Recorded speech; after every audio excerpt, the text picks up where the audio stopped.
वंदे मातरम मित्रों। मुझे लगता है रिमेनिंग इन राइट कॉन्शियसनेस के बारे में हम कुछ और भी डिस्कस करें, क्योंकि यह एक ऐसा पॉइंट है जहाँ से बहुत कुछ चेक किया जा सकता है, जहाँ से हम अपना काफ़ी कुछ सुधार कर सकते हैं। उदाहरण के लिए हम अपने दैनिक जीवन में देखते हैं कि हम वेट कर रहे हैं सिग्नल पे और बेगर्स, बच्चे, भिखारी सब आ जाते हैं आसपास और आपको इरिटेट करके वो आपको मांगने की कोशिश करते हैं। कुछ कुछ आपको अननेसेसरी चीज़ें भी अनर्गल बोलते हैं। उस समय हम देखते हैं कि हम अलग अलग दिन अलग अलग तरह से व्यवहार करते हैं।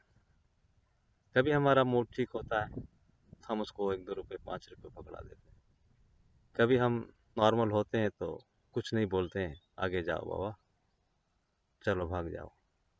और कभी कभी हम डांट देते हैं और इतने क्रोधित हो जाते हैं कि ऐसा लगता है कि अरे why I am behaving like this. हम हमारी हमारी जो आंतरिक अवस्था है उसके हिसाब से वो एक्ट कर रहे हैं। यही है चेतना, कि वही भिखारी है, वही हम है, वही समय है और वही काम है, लेकिन हम अलग अलग तरीके से कर रहे हैं। जब हम उस भिखारी को कुछ भी नहीं दे सकते, एटलीस्ट वी रिमेन क्वाइट।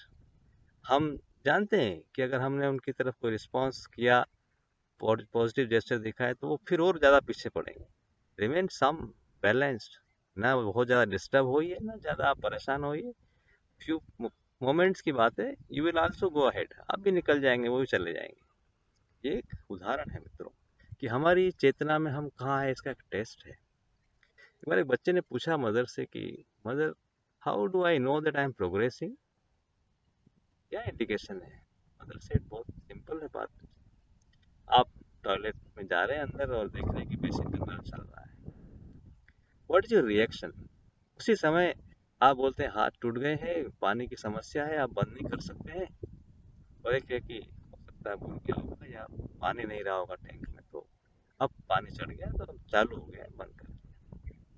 वही व्यक्ति है, वही टॉयलेट है, वही बेसिन है, वही पानी है। हाउ यू आर रिएक्टिंग, हमारा रिएक्शन शो करता है हम किस चेतना में जी रहे हैं। हमारे अंदर एक प्रोसेस चलता रहता है, हम जानते नहीं है।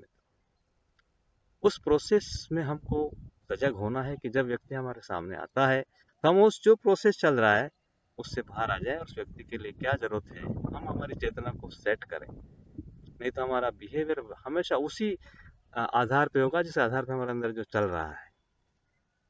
कुछ क्लूज दे रहा हूँ मित्रों की how to read oneself, हमारे अंदर क्या चल रहा है।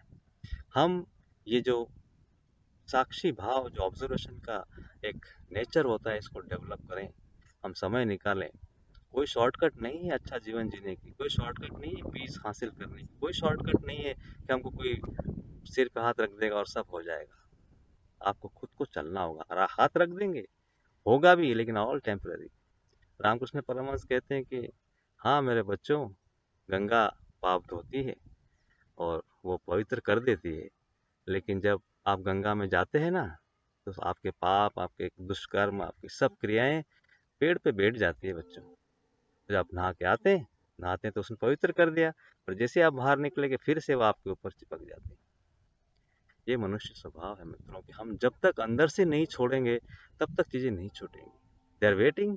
आपके अंदर कोई है जगह, प्लेटफॉर्म है जहाँ पे वो आती हैं, रहती हैं और अपना काम करती हैं।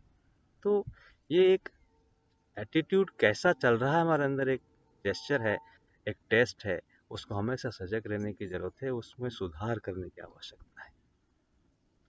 राम सुखदास जी महाराज बहुत बढ़िया बात बोलते हैं कि देखो भाई, आपके हाथ में कुछ नहीं है। मैं जानता हूँ कि आप कुछ नहीं कर सकते, आपका नेचर है, आपका ये है, बहुत सारा प्रेशर है, बहुत सारे लोग हैं, सब महात्मा बन जाएंगे तो बाप जी हमको जीने नहीं देंगे। सही बात है। आप एक काम तो कर सकते हो कि आप किसी का बुरा ना करें, या तो आपके हाथ में है। अच्छा करने में तो आपको बहुत जोर आता है, कम से कम बुरा ना करें, ये तो कर सकते हैं। तो इससे ही आपका आधा जीवन सुधर जाएगा मित्रों। देखिए कितनी सुंदर बात है। हम कम से कम अपना हाथ रोक लें जहाँ पे किसी ने कुछ किया कि ये इसका, मैं तो जवाब, हम उससे बड़ी बेवकूफ़ी करते हैं। जो व्यक्ति ने किया उससे बड़ा लपड़ मारने की कोशिश करते हैं, और फिर वो उससे बड़ा लपड़ मारने की कोशिश करता है, और वो अंतहीन प्रक्रिया चलती है। यही कुछ क्लूज है, यही कुछ पॉइंट्स है, यही कुछ शिक्षा देना चाहता है ये प्रकृति, ये ईश्वर, ये सत्ता, सर्वोच्च सत्ता, कि आपको जागने की आवश्यकता है, किस प्लेटफॉर्म से काम करने की आवश्यकता है। तो मित्रों, ये बहुत सारी चीज़ें हैं, लेकिन ये मैं सोचता हूँ कि इसके बारे में कुछ अपन और भी डिस्कस करेंगे। कि मैं बहुत समय नहीं लेना चाहता हूँ, कि आपको एक थॉट देना चाहता हूँ कि इस दिन के लिए, उस पर्टिकुलर मोमेंट के लिए हम कुछ सोचें, कुछ इस दिशा में बढ़ें, और कुछ प्रैक्टिस करें। प्रैक्टिस के बिना ये सब बातें हैं, मैं भी बात करके चले जाऊंगा, आप भी सुन के चले जाएंगे। अगर हमने प्रयास कर लिया, प्रैक्टिस कर ली, एक व्यक्ति सही चेतना में होता है ना, तो वो सब लोगों को बचा सकता है। एक बार आ, आश्रम डिपार्टमेंट का एक वुडन डिपार्टमेंट, जहाँ पे लॉग्स शिफ्ट हो रहे थे, बड़े बड़े पेड़ काटे गए थे कुछ कंस्ट्रक्शन के लिए, तो पेड़ आए, तो उनके लॉग्स को शिफ्ट कर रहे थे। कुछ लोग लगे हुए थे और कुछ साधक भी थे। तो देखा कि वो जब क्रेन से शिफ्ट कर रहे थे, तो एक लॉग ऊपर से छूट गया, वहां से हुक से निकल गया किसी भी कारण से। उस समय मदर थी जब की बात है। तो जो सडनली लोग चिल्लाए, उसने, एक साधक ने देखा कि ही वाज सीइंग कि वो लॉग गिरते हुए रुक गया बीच में, for few moments, fraction of second के लिए रुका, और जैसे कोई चिल्लाया, सब लोग हट गए, वो लॉग गिर गया। जब सब लोग अपने अपने घर चले गए, साधक सीनियर थे, इंचार्ज थे, हो गए माँ के पास की मदर, मैंने देखा कि आज हम शिफ्ट कर रहे थे, तो लॉग गिर रहा था, लेकिन रास्ते में रुक गया, और फिर वो एकदम से गिर गया जैसे हम हटे।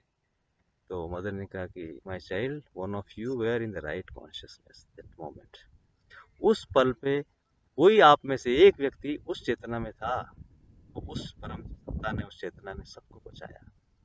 मित्रों, ये सही चेतना में रहना बहुत बहुत परम आवश्यक है। और सही का मतलब ये नहीं कि आप जो कुछ हमेशा अच्छा ही, राइट, आपकी उच्चतम चेतना क्या है उस समय, वो इम्पोर्टेंट है। उस चेतना में आपको रहने की कोशिश करने हैं, और यही परम आवश्यक है मित्रों। इन्हीं शब्दों के साथ मित्रों आगे फिर डिस्कस करेंगे। वंदे मातरम।